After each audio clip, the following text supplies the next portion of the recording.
have also extensive American music collection from 1930 onwards through the 1960s and through the 70s. But mainly American music from the 1930s through the 60s. And I want to leave it to the world, and when I die, in the form of all archived by the producer, the writer, the arrangers on it, where it's all interconnected, where we can, if you want to find out if Nelson Riddle did an arrangement of the September song, then you could find out Nelson Riddle's September song and what artist he arranged it with, and that kind of like to me the American songbook and who arranged it and who sang it is very important to me, and it's lovely, and so you can dedicate your life to it, and it's kind of exciting, And one thing of the history is maybe you remember what event we have on this day? What's today? Did you read the newspaper? It is one. I don't even know the date today. And the 19th of August. Oh, 19th of August. You remember one musician? It was in your... Ginger Baker? Yeah. Is today his birthday? His 70th birthday. Oh, I thought it was the 29th. No, it's the 19th. You're right. Yeah. That's right. It is today. I'm going to go to his party in London in November. Yeah. I've read about. Yeah. Are you going to go? Yeah. No, I don't. I have no invitation. Really? You can buy tickets to go. Oh. Yes. They're at the Jazz Cafe. Yeah. £60. Oh, it's not much. Yeah, you can get a cheap flight over, and it would be good. I think it will be an Yeah, interesting evening. see if your company will cover you to. I mean, it's a classic evening. Maybe Eric Clapton, John McLaughlin, Ronnie Lane, and like a lot of the English blues, and jazz geniuses. Yeah. Will be there. You also play there. Yeah. Yeah. I don't know why though. Yeah, I think it must be a very successful evening. I think so. I'm very excited about it. I'm happy for Ginger. He made it to 70. A lot of people wouldn't have thought any of us would make it to where we got to. And the pioneers anyway. Yeah.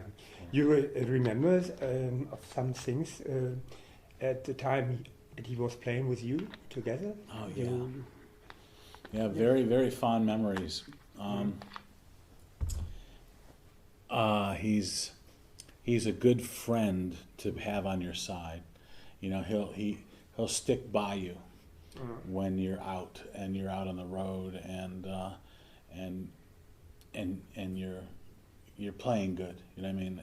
That's first and foremost with any of us. If we play well together, then then the person gathers that respect and garners that respect. That way, if someone comes through the door, you'll stand with them because you have something in common. You bonded over music, and I think we bonded over music pretty quickly. And it would be funny, like for him to go out and promote a record in the early 1990s with a band who was 20 years his junior, and by the time the early 90s rolled around, rock had become, totally corporatized, and Kurt Cobain's on the cover of Rolling Stone with a T-shirt that says "Corporate rock still sucks," you know what I mean? And the Seattle thing was giant at the time, and now see what bothered me all about that was that Nirvana had made some genius American music, worthy of the Ramones and beyond. It's like, the Ramones influenced by Led Zeppelin or something, and some haunting music, genius stuff. But at the same time, Pearl Jam came out, and they went to the Grammys, and they to get their award, and Eddie Vedder says, you shouldn't give awards for art. Well, then why did you go in the first place? And if corporate rock magazines sucked, then Kurt Cobain shouldn't have been on the cover. Wearing the T-shirt and being on the cover to me is hypocritical. You know, it combine that whole thing sums up the confusion of the aesthetic today. You know, like yeah, it's cheesy, but I'll do it because I have to. You know what I mean? And that's where everyone is falling to pieces. That they, you know, there's not enough artists who are like Miles Davis, and some of the serious musicians who wouldn't budge, you know, from their principles. And if, you know, to the point where if they didn't feel like playing any notes that night, they didn't, you know, and that kind of courage, you know, and so that's what I'm looking for in all the music I listen to, and my musical heroes. And so Ginger Baker was in the band at the time, very unfashionable. We did a blues rock record in the middle of the Seattle grunge revolution, and I didn't care. I did it to counteract that. There was enough grunge. I didn't want to add to it. You know what I mean? Yeah. That's how I see when there's a big trend, people want to jump on it. I see it as a reason why not to go there. You know, it's like there's enough. I'll do mine. So it was, and we did actually rather well considering those circumstances, and so I learned that, you know, from Ginger, when you're a man who stands by your word and who's kind of like stubborn, you pay a price for it. You don't become the richest musician, and if you have a very low tolerance for stupidity and impatience with that kind of media stupid mentality, then you become sort of a recluse or an outcast. And so, as we have to protect each other as recluses and outcasts, and Ginger, when I'd be on the road, we were on the road together. If I felt we were being treated like clowns, like monkeys, performing monkeys, then I would make a stand, and Ginger'd stand with me. You know, if they'd send some, you know, van, a radio station would send a van to pick us up with cream blasting out of the speakers on top of a fluorescent van that looked like it would bring the clown to the grocery store opening. You know what I mean? Like some kind of radio station promotional van. You know, hey, Rock 92 in Denver. You know that.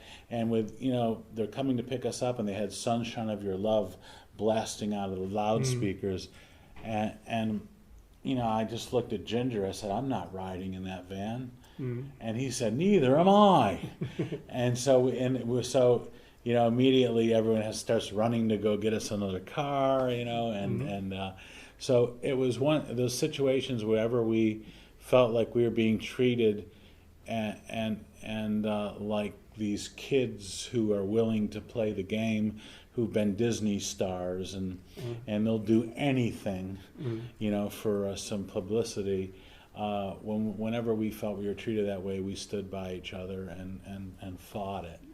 And I love that spirit, you know. And he has the same spirit musically too. And he's into rhythm, you know what I mean. Obviously, a body rock, a sense of body rock, to when we would hit on particular slant or an angle of a beat within a blues riff, you know, like we both know, like this kind of like maybe it was our love of drugs in our young years, you know what I mean? But it's this kind of feeling that comes over you, like you look at him like, boy, that's good dope, isn't it? You know what I mean? Like when the riff was good, we'd look at each other like a couple of old druggies, you know, just like, whoa, that's great, you know. And so, like jazz guys, and we were in London one time, and he phoned me up in my hotel room, and he said, Chris, hurry up, turn on channel 3. He goes, it's old music from the Cotton Club era. He goes, and all the musicians are smiling. like a bunch of black guys on stage playing, probably Cab Calloway era, and they're all smiling when they're playing, and we're in the times of people pouting when they're playing now. You know what I mean? They're pouting, like it's their responsibility to project angst all the time. Like it's almost a out of style to be joyful with music right now too. As I love Joe Zawinul for that reason. He was a joyful player at times. Birdland is an explosion of joy. That song. And Joe Zawinul, John McLaughlin. To in my top 5 heroes with Ginger, Jimmy Page. The good ones, I guess. What do you hear as you were a child? What music? Everything. Everything. Absolutely everything. I listened to a lot of classical music when I was a child, and I love the long Stravinsky pieces, and learned that music arrangement doesn't have to be, it can flow, and it have its own breath of rhythm, and not have to be, counted out so perfectly, and a lot of experimental stuff like Frank Zappa, but a lot of simple rock and roll too, and stuff that swung. I think that's what appealed to me about certain singers. Even when I was a child, if it swung, I had an attraction to it, and even Ringo Starr swung wonderfully, and so any drummer that had good swing, any music that had good swing, even prog bands had great swing. 1970s Yes had great swing in their music, and you could tell that they listened to that we all came from that school of what our moms and dads listened to, and British show music, cabaret music. Obviously, David Bowie comes into that, and the whole British translation of what we do too was very important to me when I was younger. How they took American music and gothicized it and made it a bit more novelesque. I think the word for no. Yeah, I mean, all I can think is gothicize, make it put Western mysticism into blues from America. So almost bringing in, throwing Shakespeare in with Louis Armstrong in a way, you know what I mean? And Goethe in with Gershwin. Gershwin, yes. Yeah, and that's fascinating to me, when that gets done correctly, and you hear it, it's everywhere, and why certain countries love it so much, why European countries love, American music, and vice versa. I was a fan of European music when I was younger too, so everything. Absolutely everything. I counted nothing out. There are pop songs that heard when I was a child that still haunt me to this day. I can only remember a little tiny turnaround in a song, a little connective passage. I mean, it might be a melody, 5 notes long, and I'll still wonder, when am I going to hear that song that has that part in it again? You know what I mean? And because the was on in my home a lot. And new album you have an improvised track. I don't have heard it, but I read about it is a 12-minute track, and I read about that you love improvised music. You were influenced by John McLaughlin, or maybe also you listen sometimes to John Coltrane or other free jazz musicians? Sure. Yeah. You have some in your collection? Yes. Lots of it. Okay. Yeah. And this piece, you wrote it Well, yourself, or- four of us Yeah. made it up on the spot. Mm-hmm. So I shared the co-writing with all four of us Mm-hmm. because it was four people who'd actually never been in the same room. Mark Christian on guitar, me on guitar and some keyboards, Brendan McNichol on bass, and John Leamy on the drums. The three of us had never played with Mark Christian before. Mark Christian's a country picker, an incredibly skillful country picker like Chet Atkins, and he can finger pick and play really fast. And he made all of our playing ability. We had to rise up to like meet him a little bit. And what we did kind of was a surprise to him too, because we're pretty, me and my drummer John improvise a lot, and we'll end up on tour, starting a song differently every night, and eventually the improv, by the middle of the tour, it gets to a point where it's become a whole new section of a song, and on this 12-minute song, the original jam session was 18 minutes, and I cut it down to 12 and made it more palatable. I also realized how a lot of fusion jams were done, and when I edited it together, and realized how a lot of my favorite music was made by. It was the first time I really took a stab at doing that. I've been improv jamming for years, but never had attempted to edit one to put together to put out release. And this one was the first long piece that I tried to do it with, and it worked, I believe. And now I'm excited to do more of it, and go crazier. And when you play live, you play different from this album? You play different tracks? Yeah. Or will you play the tracks from the album when you made a promotion to them? For instance, yesterday in Amsterdam, Yeah.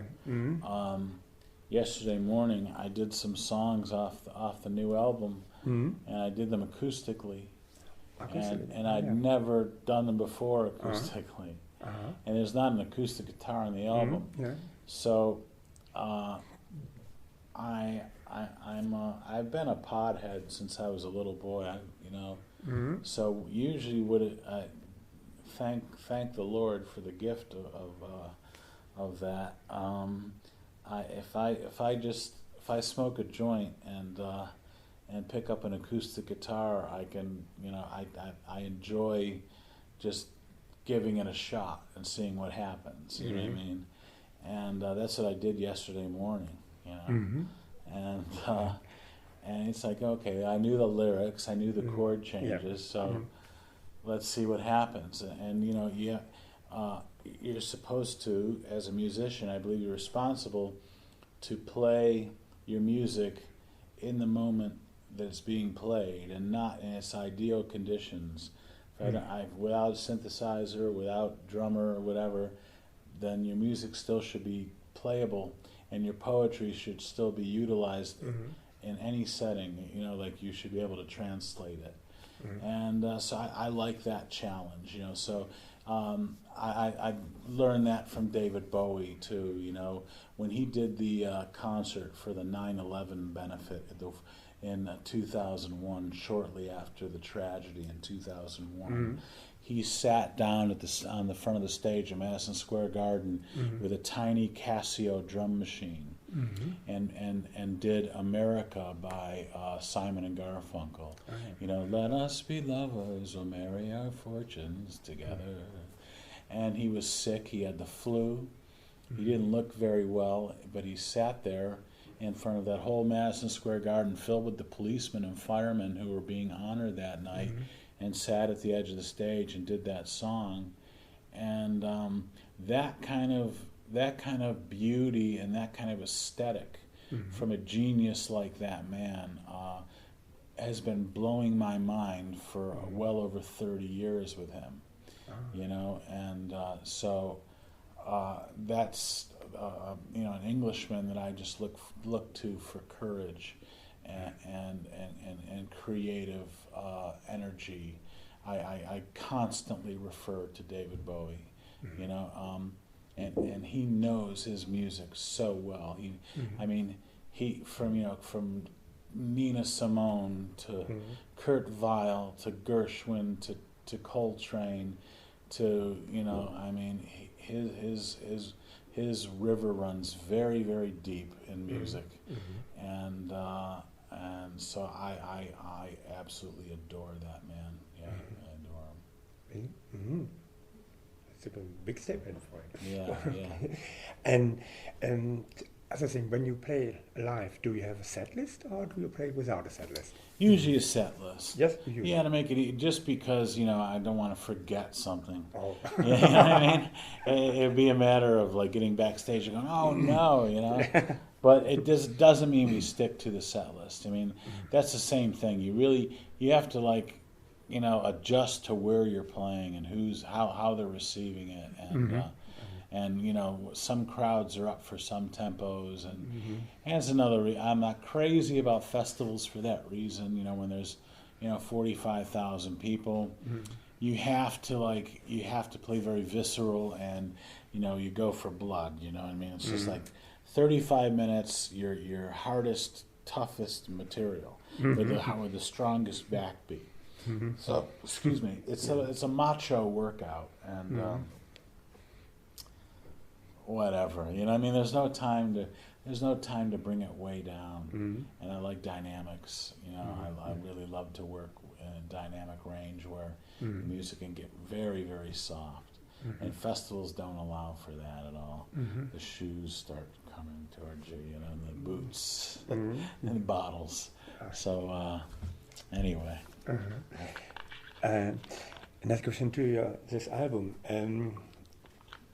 You was a musician since the last 30 years, more than. Another question: did you learn a profession after school? No. No. You begin first. You begin as a musician. Yeah, I would just play my guitar with my favorite records. You know, that's how I learned. That you learn. Yeah. No other profession. No. And did you earn money with your music from the beginning? No. No. No, I mean, we played, when I was 16 years old, I suppose, we played for beer money, you know, really. Okay. You know, a couple $100 for, you know, 2 hours, 3 sets, you know, 3 sets a night, and you know, make very little money, just enough to get drunk and find a girl. You know? That was it. Yeah, you have married. Yes. Yes, and you have children. No children. No children. Okay. Yeah.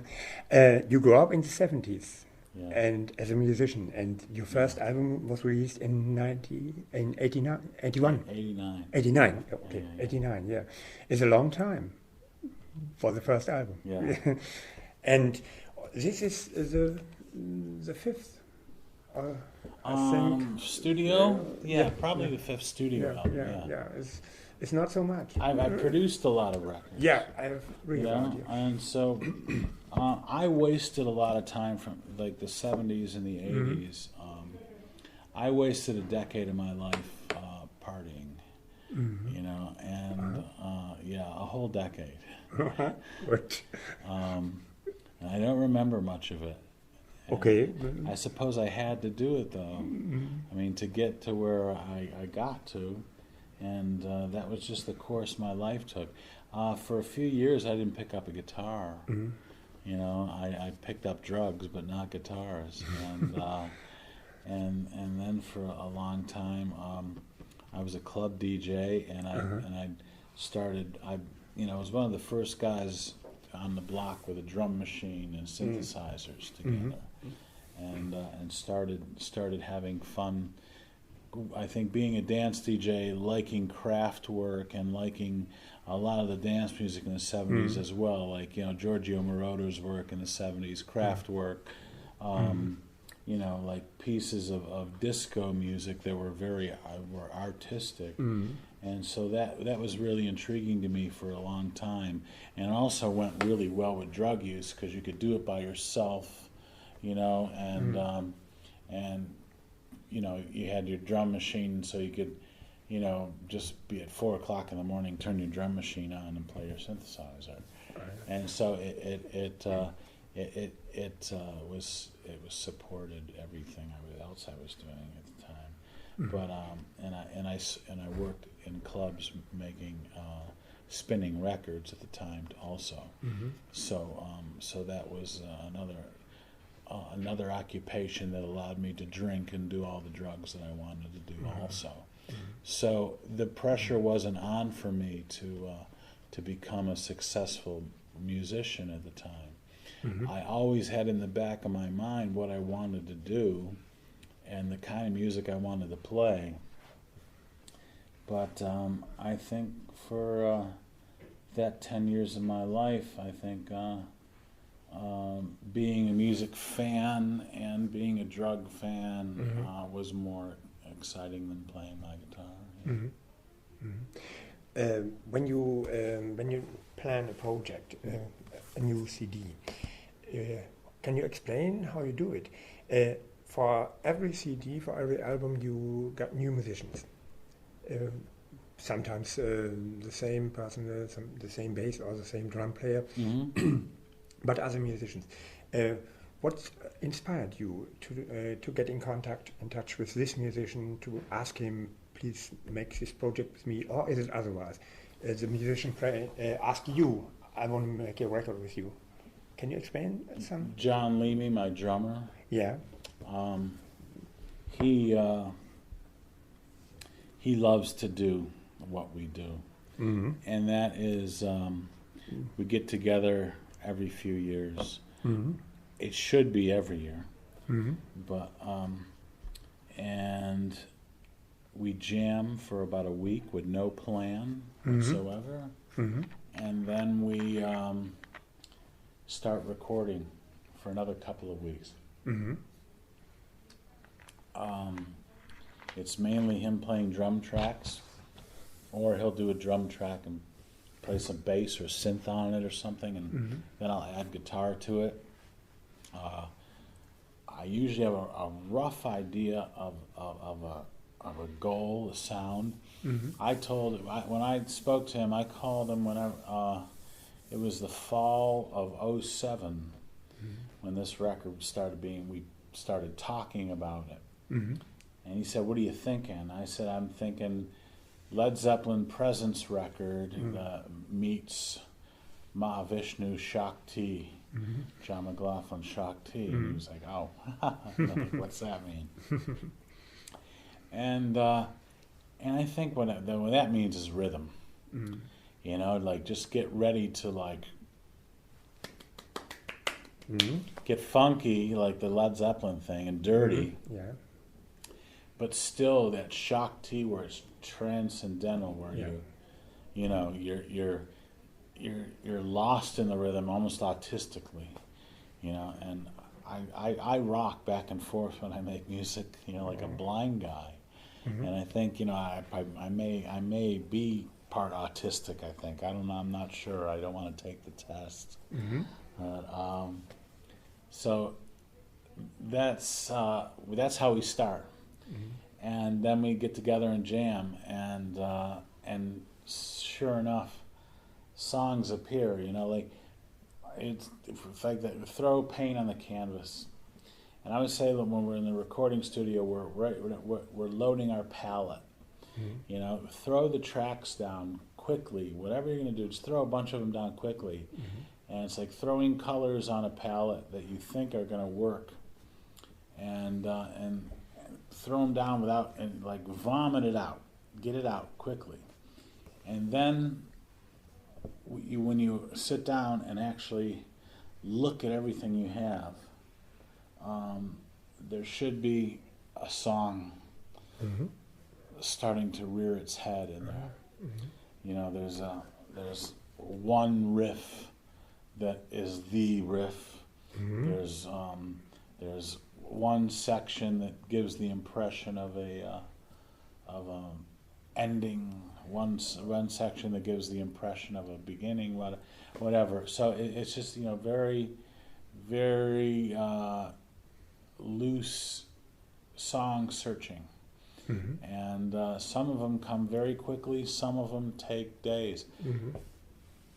I wrote this record as I mixed it, Mm-hmm. to be honest with you. Mm-hmm. Okay. That's exactly what we Yeah. did. Luckily, I have an engineer who's capable Mm-hmm. of the mental strain of that. Mm-hmm. Like, you know, engineers want to know: are we tracking? Are we writing? Are we mixing? What are we doing? Mm-hmm. And we were doing all of it at the same time. Oh. Mm-hmm. So we'd put a drum track up, and I'd say, "Let me throw a bass down. Let me throw a guitar down." Mm-hmm. Okay, I think I have a vocal idea, and by the end of a day or two, there'd be a song there ready to be mixed. Mm-hmm. Usually a few edits and a few neat, tight, compacted or expanded, whatever the case may be. The only good thing about Pro Tools and computer is the ability to shorten and lengthen songs at a whim. Mm-hmm. You know what I mean? In a very quick manner, and see if it works. Mm-hmm. You know, and then if it doesn't work, to undo that very quickly. In the days when we had to cut tape to do that, Mm-hmm. and fly in pieces of other tape from other reels and all that kind of junk. So anyway, yeah, it moves really. It can move really quickly, and some of the ones that you think are going to take a day take 5 days, and they put the whole project behind. Mm-hmm. Some of the songs that are, are beasts, and they take on their own personality, and they demand so much out of you. Mm-hmm. Mm-hmm. You have your own record studio, and Well, you I have your own record label. So, 2 studios yeah. that are dear friends who I work with a lot. Mm-hmm. One's down the road from me in the desert in Joshua Tree. Mm-hmm. The other one's in Los Angeles. And I just built one on my own property, almost like an old train car, a trailer car. Mm-hmm. And along there, I call it the caboose. And so I'm going to put actually a tape recorder. I'm going to record on tape in that, and then bring that to the one of the Pro Tools studios. Uh-huh. The desert studio that I work at is very low tech, even though there is a computer there. It's a lot of old synthesizers and pianos and guitars. Wonderful place. That's Rancho de la Luna. We've done the desert sessions there, and a lot of music over the years there. And then the Hacienda is my engineer Edmund's home studio in Los Angeles, and it's a wonderful place. He has his house and then another house behind it that the studio's in, and so I work there and I'll stay there, and so first I work until very late at night, 5 o'clock in the morning. Yeah. Wake up around noon with my bathrobe and coffee, and walk back to the studio and listen to the mix and see how if we were totally out of our minds at 5 in the morning. Usually it sounds pretty good. I have very fond memories of this record. I'd be there in the morning just feeling.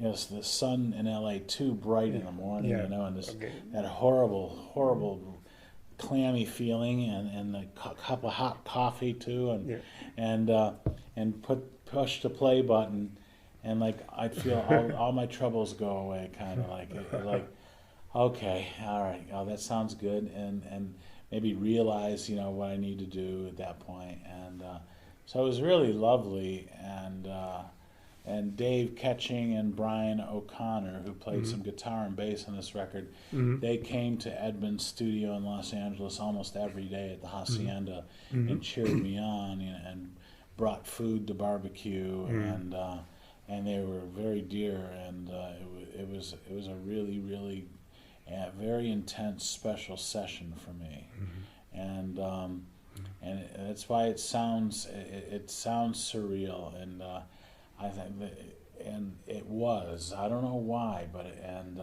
I said the older I get, the more surreal life gets to me.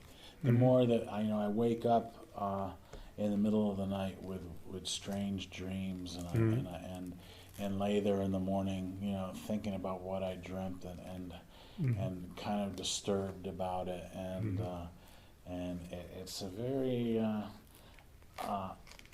It reminds me, I asked my friend Mike Garson, he's a jazz pianist, to work with David Bowie over the years, worked with Stanley Clarke, John McLaughlin, and he's a brilliant soloist, and I had a chance to jam with Mike a couple of times, and we recorded the jams. We have enough jams for a damn good album, actually.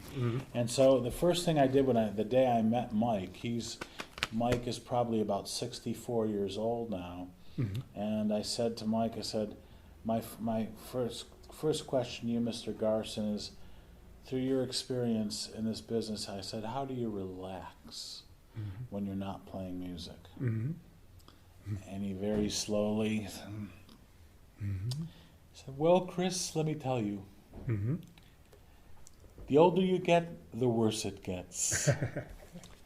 But as I tell my students, when you have that feeling, pick up your instrument and play. So, thank you, Mr. Garson.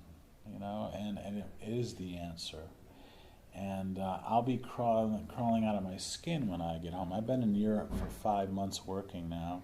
5 weeks, and with Uncle in London, and now doing a press tour. And I got to go home and do rehearsals for the October tour, then go do the October tour, go back to work with Uncle again, go to Ginger Baker's party, and then go home again, and it'll almost be the holidays. And I'll be out of my mind. I won't know where I am. I'll wake up in the middle of the night and not know where I am. And that this, you get this, the fear. William Burroughs used to talk about the fear. Where am I? Who am I? What am I doing? I'm 50 years old, and I'm still traveling around like a kid. You know what I mean? And what's this all about? What the hell am I doing? And that just occurs to you from time to time when you're a musician, I think.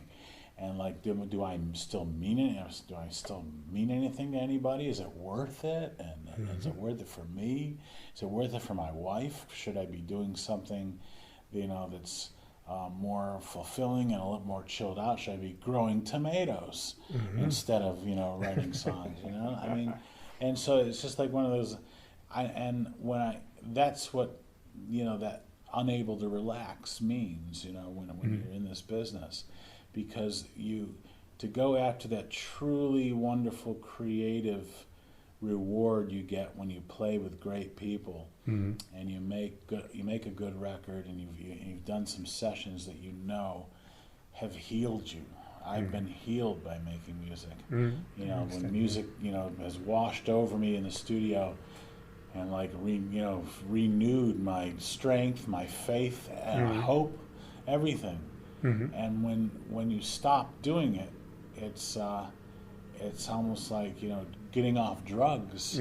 There's a crash. It's a real hard crash.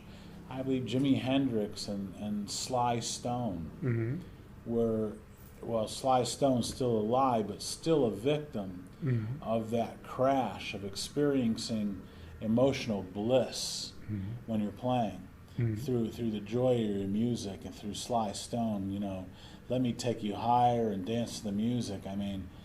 Absolute bliss. It's ecstasy. It's like a God-like state, nirvana when those songs are playing and when you're enjoying them. It's absolutely joyful. It makes you thankful that you're a human being. But then when the music stops, it's very, very hard. It's really, really hard. And that's why I asked that question to Mr. Garson. And I think, Hendrix died, he stopped playing.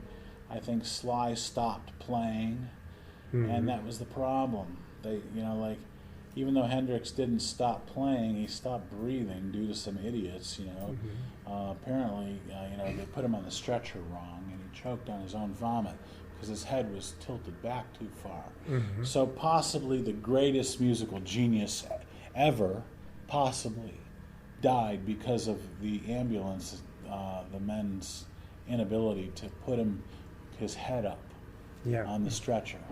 and it blows my mind. Yeah. Ginger told me this story. Ginger was dear friends with Hendrix. Yeah. So, that's what goes through my head anyway. Yeah.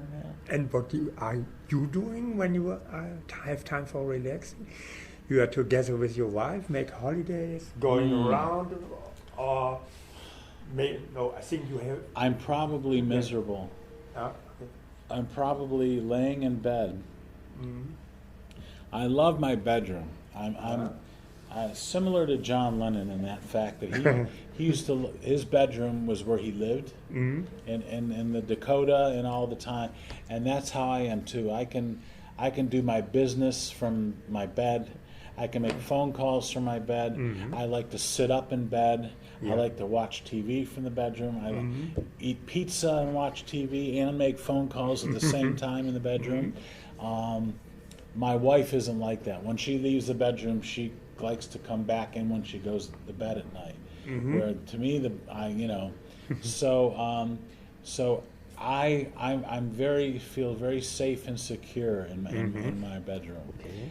And even when I'm ill, if I have the flu or something like that, I almost enjoy it because then I have the ultimate excuse to just take lots of medicine and get under the covers and hide.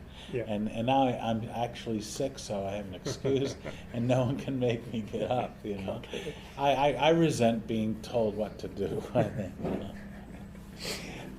Another question: when the next album, I think, when you have a wish, what musicians you think can play with you at your next album? What you like? Wow, excellent. Do you have a dream band? Great question. Yeah, I'd love a percussionist. I can never remember their names. Like Joe Zawinul's percussionist. I've seen him play with a bunch of times. He's very famous. Has a big beard. He's a little chubby. I think he's he may be from Peru or something like that. I forgot his name. Boy, I think I have the drummer I have right now. If I had to jam with a drummer, I mean, I'd love to see how Billy Cobham's playing right now. Okay. I guess Vinnie Caliuto is supposed to be pretty happening drummer. I have another drummer, a dear friend of mine that may take John's place if we tour in the States. Okay. What do you say? He asked for the time. The next. As long as you want. Okay. I'm sure I'd like to jam with Tenaro and the North African. There's a North African band that does blues almost over North African rhythm. They're nomads. They have camels. Gnava, maybe? Yeah, Tenaro and yeah. Okay. And they're playing the festivals this year. They're playing Pukkelpop and Lowlands, and they're getting popular. And Robert Plant's very interested, in North African music, and just play with people with great rhythm. That's who I want to play with. That's who know how to use rhythm as a starting point for a song, and then start adding to that, and going in circles with it. Oh yeah. Okay. And you are the singer, maybe? By yourself? John Anderson from Yes. Okay. Not David Bowie. No. Well, yeah, you got me, didn't you? But the tone of John Anderson's voice, I get so much criticism for liking them because they've been out of style for a long time, but I don't care, and I love the tone of his voice. It just it's what it sounds like a woodwind instrument to me, and like a flute, and it's absolutely beautiful, and no other singer ever has sung like him. Okay. That's my singer. Bass player Chris Squire from Yes. Fantastic bassist. I mean, wow. John Paul Jones, Okay. Jimmy Page. Yes. You know, people. Yeah. Page swings great. Loves to swing. Loves to dance around the beat with the guitar, and you know, I'd chicken strut with Page anytime. You know. Led Zeppelin was a great influence for you. Oh Yes, yeah, big time. Yeah, yeah. For me, I was born earlier. I'm 60 now, and I grew up in the 60s. And you grew up in the 70s. It was the other time. Yeah. But for me, the Cream, Hendrix, Alexis Corner, Sure. and the black blues musicians are the first influence. Of course, for me, yeah. yes. Good. Alexis Corner is very important for Ginger too. Yeah. Okay. You know, And, he talked about Alexis all the time, and Graham Bond, and the whole John Mayall, and the early London. All those guys they were into the jazz scene, you know, and that's why they were all heroin addicts when in 1962. Ginger Baker was a registered heroin addict already in '62. You know, 5 years before Cream. Yeah, he plays jazz. Yeah, and he played jazz. And Max Roach, his favorite drummer, you know, who he just lost last year also, I believe. Yeah. And in the States, we lost Joe Zawinul and Max Roach, and not a word in the media. I found out Joe Zawinul died just by accident online. Yeah. I was checking his website to see if there's a tour. And it was Joe Zawinul, rest in peace. Yeah. I searched, you know, Yahoo News and Earthlink News and Google News, and you know, I'd find one or two mentions. One of the world's great musical geniuses. You know, gone, and no one even fucking giving a fuck. If it would have been Miley Cyrus or some Disney star, some horrid piece of crap, American Idol style, it would be everywhere. You know what I mean? It's so upside down right now. It's so frustrating. And Max Roach, you know, not a word about him. Even there were even letters like written after that, like saying like, what the hell is going on? Is the media in such hands now of such young, shallow idiots that Paris Hilton and gossip is more profound than the greatest music artists of the century? Yeah. Yeah, they are. Really, it's in Europe, it's the same. It's I don't know. It's I think a lot of people should hang from a rope, if you ask me. To be honest with you. You have heard Rashid Ali has died? Who did? Rashid Ali has died days before. Rashid Ali, the drummer of John Coltrane. Really? No, Yeah. didn't hear that either. At the 16th of August, days before he died. Wow, really? No idea. It's also really a pity because Rashid was on top. Yeah. He was 75, 74, and he was really on top. He did the tour at the beginning of this year here in Europe. Really? Yeah. Wow. Good. One question: do you have a guitar with you? Here? In the car. In a car? Or can you play one acoustic piece for our listeners? For the Can you radio? do for the radio station? It was really a great pleasure for us. Sure. Okay. Let me get it. Yeah. Okay, Let me I will have my wait. guy get it. Yeah. All That's right. Okay. Really fantastic. Okay. It's really good. Okay. Yeah. I'll do something funny for him. Ah. I guess if that's the word.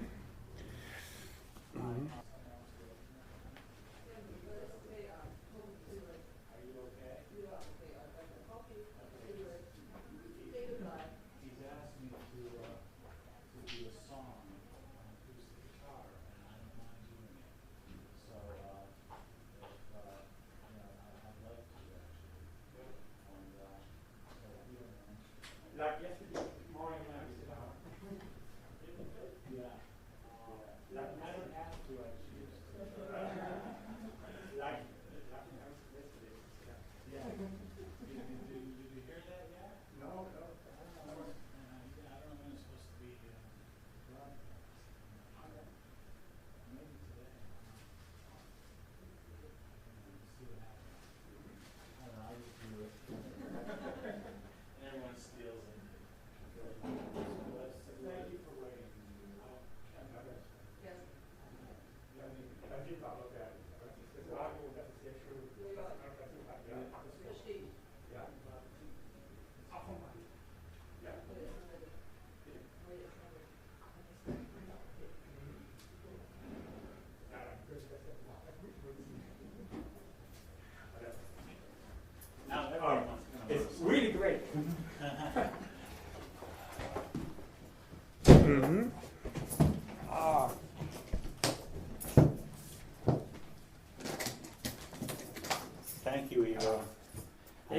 It's warm, huh? Nice and warm. Oh, Ooh. thank you. No problem. Thank you. Okay. Now, Okay. if they let me smoke pot in here, I'd be fine. I can ask, but I don't think so. You can take a 5-minute break. That's okay.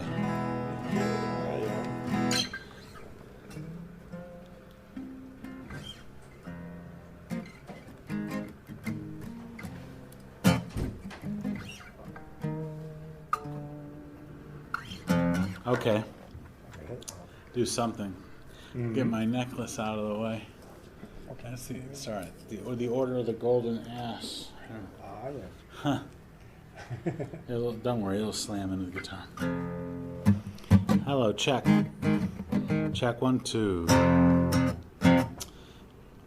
What station is this? Radio Dortmund. Radio Dortmund. Yeah. Very good. We ate at the Peppercorn last night. I was looking for Deutsche Kuchen, but no, Radio or Peppercorn place wasn't not Peppercorn, quite what I'm yeah. looking for. More that wasn't like not really old style German that I was really looking for, you know. Klöße, Kartoffel, Klöße. Yes, I know. You know, I know the place here in Dortmund. Yes. Yeah. Oh, there's a good place for them. Yeah. You can eat that. Oh, there. okay. All right, good. Okay.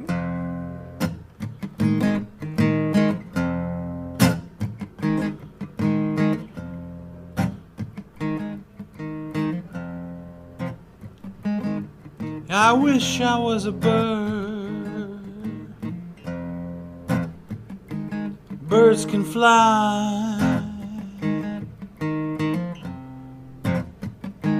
Yeah, I wish I was a bird. Birds can fly.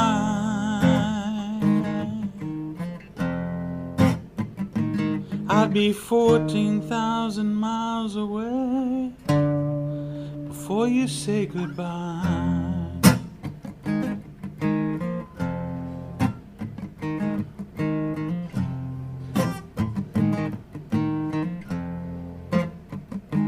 Yeah, I wish I was a rabbit. Rabbits can run. Yeah, I wish I was a rabbit. Rabbits can run. I'd be 15,000 miles away before you shoot your gun. Before you shoot your gun.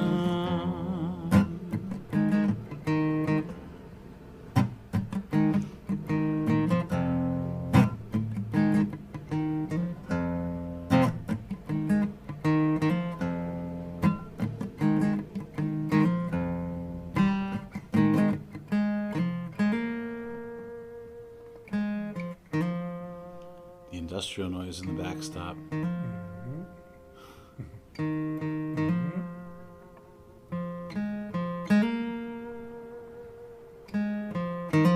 It's a synthesizer.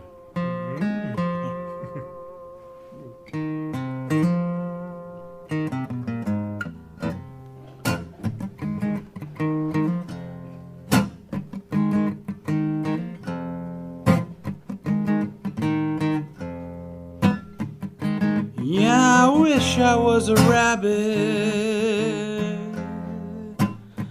Rabbits can run.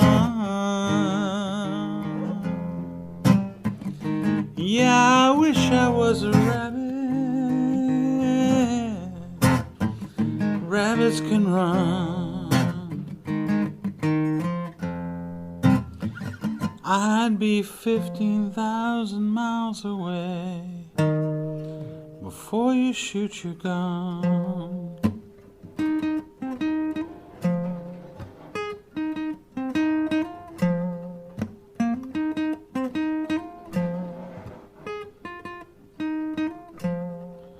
Before you shoot your gun. Before you shoot your gun, before you shoot your gun.